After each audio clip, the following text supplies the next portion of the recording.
Surat Gembala Prapaskah tahun 2025 membaharui hati dalam berliturgi. Segenap umat Keuskupan Amboina yang terkasih, masa puasa atau Prapaskah dalam Gereja Katolik selalu menjadi momen beramat bagi kita. Bukan hanya karena kita akan menjalani salah satu tuntutan gereja, melainkan fokus pada belas kasih Allah yang mau mengampuni kita sekalian, sekalipun pelanggaran dan dosa kita melukai hatinya. Maka hari Rabu 5 Maret 2025, kita umat Katolik seluruh dunia, termasuk di Keuskupan Amboina, memasuki masa yang penuh rahmat, yakni masa puasa atau masa Prapaskah. Masa berahmat ini hendaknya diisi dengan sesal yang tulus, tobat yang sejati, dan niat yang kuat untuk menghasilkan buah-buah kebaikan dalam kehidupan bersama dengan sesama kita. Dalam menjalankan masa puasa atau Prapaskah ini, kita dibantu oleh tema aksi puasa pembangunan Keuskupan Amboina 2025, yakni berjalan bersama menuju gereja mandiri dalam liturgi. Liturgi suci adalah bagian penting dalam iman dan perayaan gereja, yang di dalamnya kita merayakan dua aspek penting, yakni pengudusan manusia oleh Allah dan tindakan memuliakan Allah oleh manusia. Tema ini dijadikan sebagai wujud dari dua momen bersama, baik dalam Gereja Katolik Universal, yakni merayakan Yubileum Ordinari dengan tema Pesiara Pengharapan, maupun gereja lokal Keuskupan Amboina yang akan merayakan Yubileum 125 tahun berdirinya sejak tahun 1902. Dengan mengusung tema Gereja Katolik Keuskupan Amboina bersiara dalam pengharapan menuju gereja mandiri. 1. Realitas kita saat ini, ketika Tuhan mulai dilupakan. Dunia dikagetkan dengan kebakaran hutan terbesar di Amerika pada tanggal 7 Januari 2025. Terhitung 2 hari setelah pemeran kesombongan manusia yang menghina Allah dan mengolok-olok gereja Katolik dalam diri Paus dalam sebuah perayaan besar Globes Award. Allah disingkirkan dari kehidupan dan kemajuan teknologi hanya karena manusia merasa bahwa mereka dapat menggapai semua impian tanpa bukti, tanpa campur tangan Allah.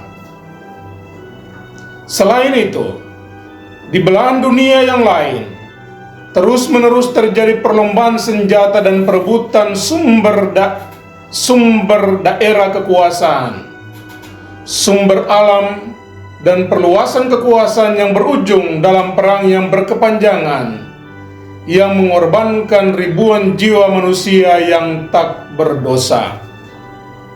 Semua realitas ini membuat kita bertanya diri, apa yang salah dengan diri kita sebagai manusia?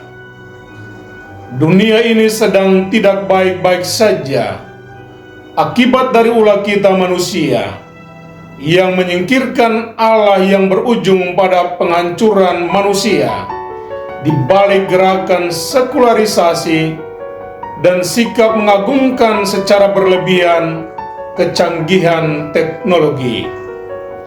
2. Bertobat, sebuah gerakan radikal kembali kepada Allah.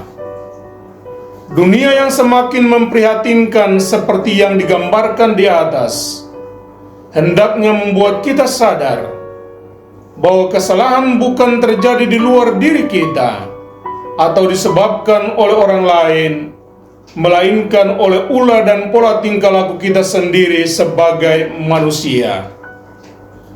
Demi memaknai masa Prapaskah tahun ini yang berbarengan dengan perayaan Yubileum Ordinari, serta menyongsong perayaan Yubileum ke-125 tahun Keuskupan Amboina 2027, maka selaku Uskup Keuskupan Amboina, saya mengajak seluruh umat untuk melakukan pertobatan yang sejati.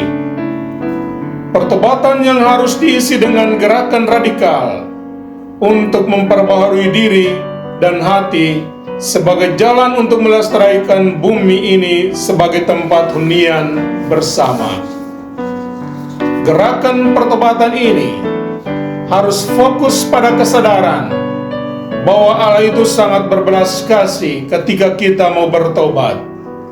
Namun Ia juga bisa menjadi Allah yang Maha Adil bila kita tetap berkeras hati.